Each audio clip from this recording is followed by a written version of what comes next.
I want to say goodbye to America. It's over. My America is gone. It's unfortunate, but it's over. And short of God intervening, I don't see any turnaround. I still have hope. I'm not hopeless, but I don't see any turnaround.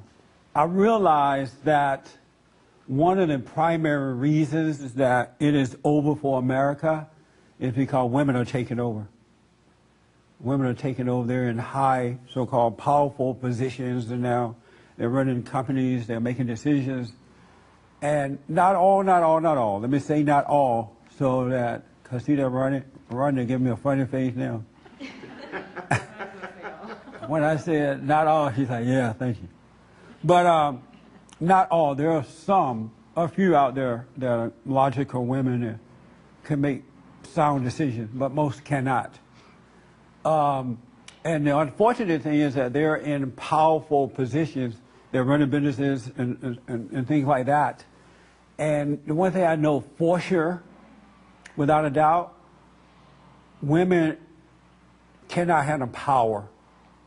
It's not in them to handle power in the right way. They don't know what to do with it. And then secondly, it's not real power anyway. Power that the world gives you is not power. It's all ego building. The real true power comes from God. And God is the one that gave man the power and the authority over the wife and to spiritually guide the world in the right way to go. And I realize that men made mistakes in the past, but most men did not make mistakes in the past. And when men were in charge, things were tougher, you know, and more solid. And it's not like that anymore. And the one thing I realized that the world has done to women, women have been degraded. Women are now degraded. They have no shame. There was a woman from Georgetown University. I know you heard about this story. She testified before a committee and about condoms and birth control and all that kind of stuff. And in her testimony, she said that women need, and I'm paraphrasing because I don't have all her exact words. She said women need to be able to get free birth control, free condoms, and things like that. She said that it's not right that a woman can't get it, especially if they're in college and stuff like that. And she said that women in colleges spend up to $3,000 on birth control and condoms and things like that. A person, per person. This woman sitting there testifying about how much all the sex they're having and all that kind of stuff.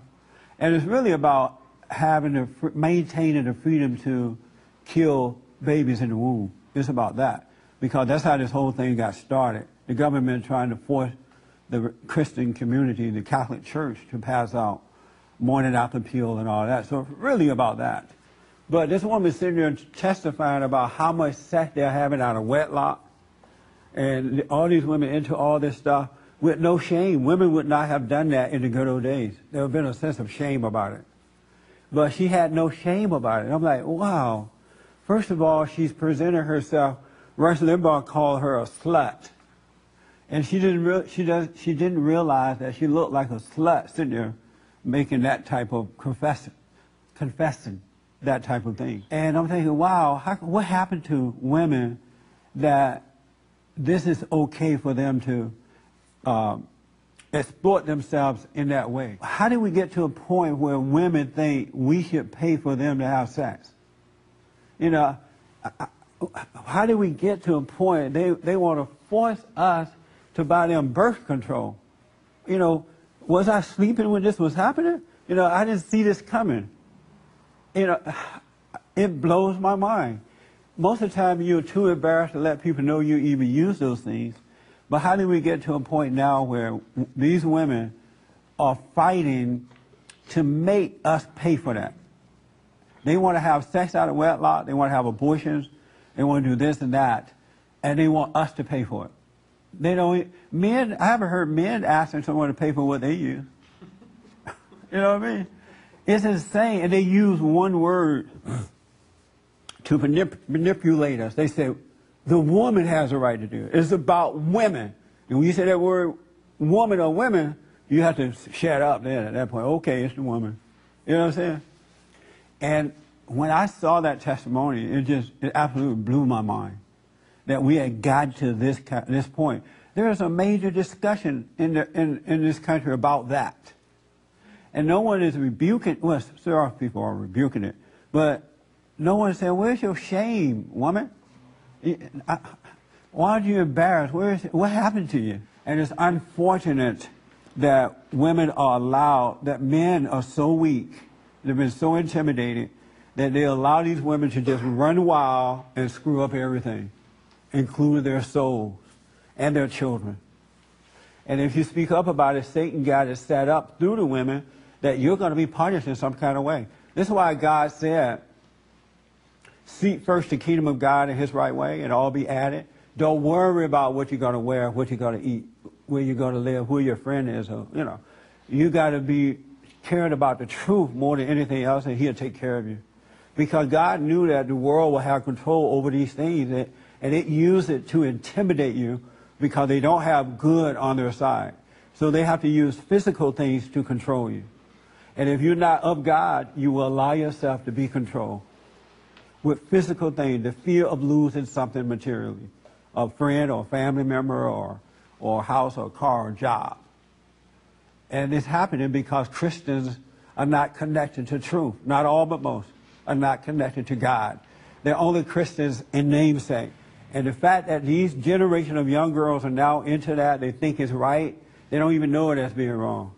We're going to have hell to pay in America. And the parents are not going to get away with this. You're going to suffer for allowing your children to be turned over to the world like this. Don't think you're going to get away with it. You won't. And nothing good is going to come out of this. Another big mistake is and I think I may have hit on this already, is to put women in powerful positions in these businesses and jobs because they can't handle stress. They can't handle anything. You walk up to them with an issue, they freak out right away, especially if they can't get the problem resolved right away. I've seen it happen at the airport, the banks, and the post office. When the issue go wrong, they go nuts. They get mad. They get upset, just like that. They have no patience because it's not in their nature. They don't have love. They don't have love. And the women who know that I'm right, you got to speak up about this too. You really got to start telling the truth about it. You're going to have to stand alone in it because you're not going to find a whole bunch of folks who are going to agree with you, but God is with you. He is with you. Satan is having his way, and the way things are going, it's going to all end in destruction. Because it's not like good is happening. Evil is happening. You see what evil do to you when you don't have, when you're just allowed to do what it wants. This is bad, folks, what's happening. And so many people on the side of good are being intimidated. I think that one of the greatest mistakes that America made was to allow women the opportunity to vote. We should have never turned that over to women. Her eyebrow went like this. It was a big mistake. And I'll get you your agreements and disagreements in a minute. And right now, 50% of the voting population are women. Did you know that? Are women. There are more women out there voting than men now because there are more women than men. And these women are voting in the wrong people. I'm not a crook.